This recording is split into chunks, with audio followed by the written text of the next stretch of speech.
here we're going to look at getting an equation for capacitance and how it is we determine values for different devices that are called capacitors. Now, recall for us, capacitors are two metal plates. So we get a top plate and we get a bottom plate. And we have the top plate is, say, positive.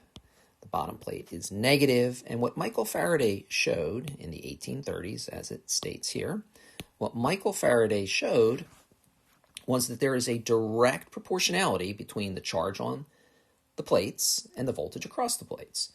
Now, that I guess could seem intuitive to us that, okay, so what? That, of course, as you increase the charge, you increase the voltage. But what Faraday did is what all scientists have to do. So you can't just say, well, yes, they're kind of the same. As Q gets bigger, V should get bigger.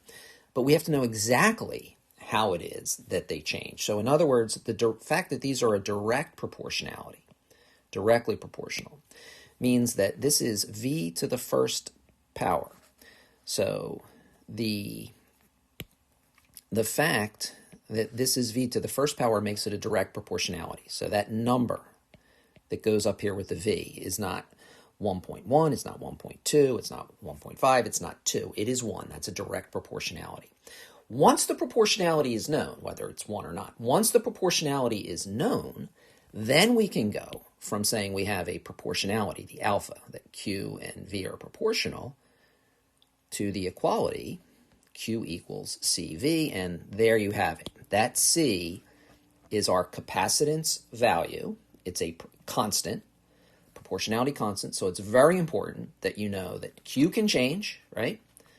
V can change. We can have a larger battery putting more charge on the plates, but C does not change. The only way to change C is to literally change out the capacitor, to make larger plates, to, as we've talked about and alluded to, the D distance between the plates is important. We'll see more about that, but to physically change out the capacitor is the only way to change that capacitance value.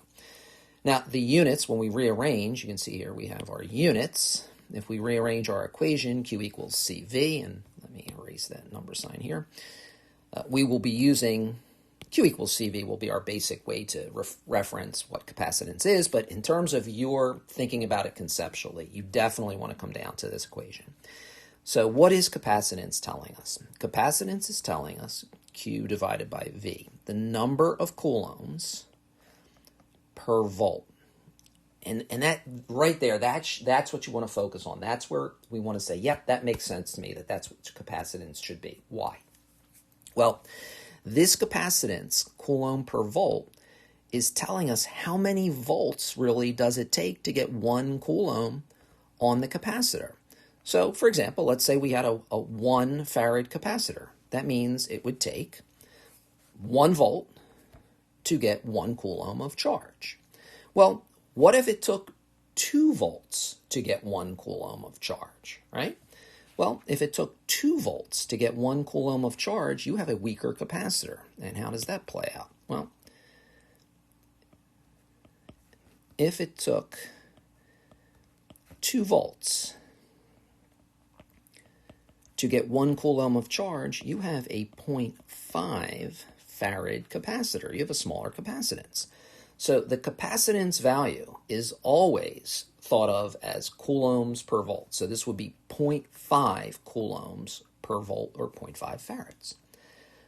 All right, well, the last thing that I have on this page is just a summary of the steps you are going to have to take, and we'll see this on the next pages of notes, to actually calculate the equations for different capacitors. So we'll have different geometries, planar, cylindrical, and spherical. We'll see all that in a moment. So I just want you to get this into your notes for completeness.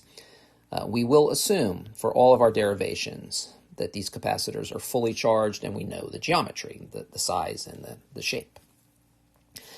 These calculations are not that difficult for us because we've already done a couple of these steps in our previous chapters. We already know how to use Gauss's law to find the electric field between plates. We already know how to use delta V is negative the integral E dot ds. So really the only thing we're adding is this step, this last step, to take the delta V, plug it into our Coulomb per volt equation. We'll use absolute values because C, it does not have positive or negative, to calculate the equations. Again, we're going to do this all in detail in our coming notes, so I'm going to zoom back out here, let you pause the video, get all these notations into your notes, and we will move on with these derivations.